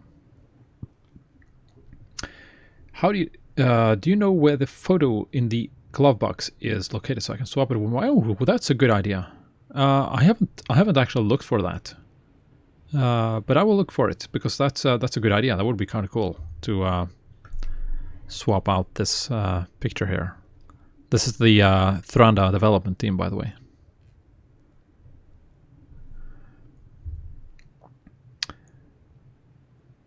Oh, staying in the yellow arc is perfectly fine, David. I'm sure in very, very long time you could probably see that your engine would be wore slightly more than, for example, my operations, because I'm very conservative in that way. But it's so you still don't have a picture there, David?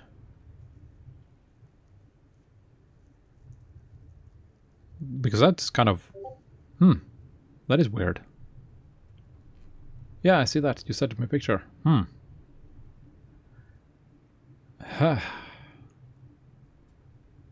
I've always had that picture in there, I think.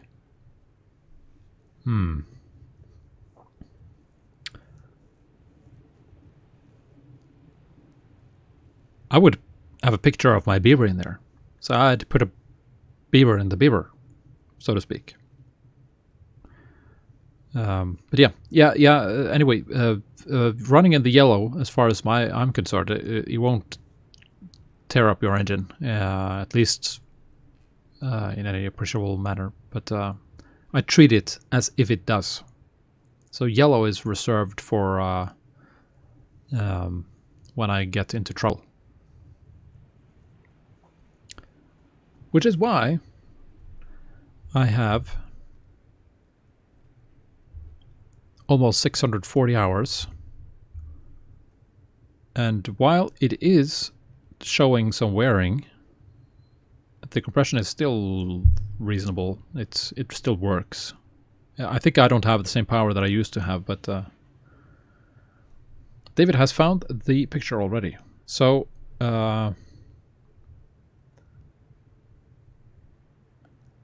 okay. So that's good. Then I will commence doing some switching around of that picture. And thanks for the suggestion, Skydiver Rob. I haven't thought about it. I've just neglected this panel completely.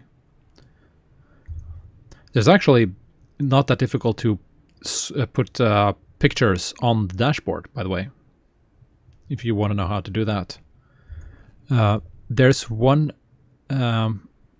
big picture that is this texture here, the background here.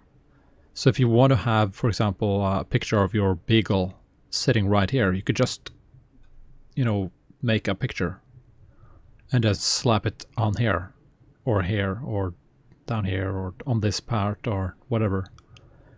That's perfectly fine. And then it will kind of look like you have a stuck-up picture there. Or in the roof or... So I haven't done that because I haven't... Yeah, Scotch tape texture. That's exactly how you do it. I've showed this earlier because I created my own little plaque for the name of the plane. A little brass plaque. But another Beaver pilot friend of mine, he wanted me to make a similar one for his plane, with that's just piece of marker tape just stuck on there. Like you can almost see the thumb, and then writing with a marker pen or something like that. Very, very primitive. But it's like the pilot was flying around forgetting the name of his plane, and I'm tired of forgetting the name of the plane. I'm just gonna do this. So that's how you do it. So a lot of customizability in these planes. Like, for example, I have this Oregon Bush Challenge to commemorate my flight around Oregon with the plane. Which, of course, David needs to stuff on his plane if he has room for it.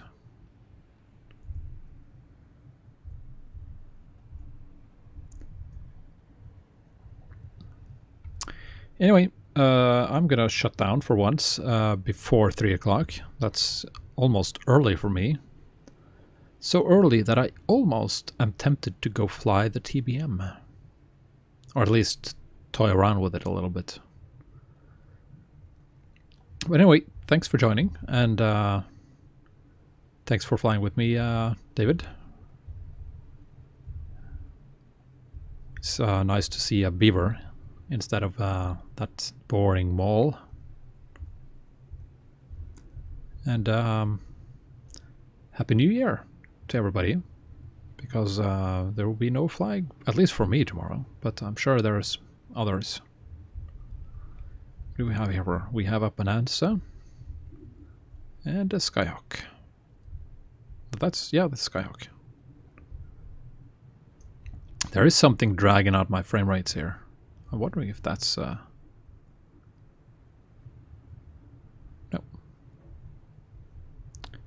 Cannot see any more Those damned solar panels. Anyway, good night, and good luck, and good and happy New Year's. See ya.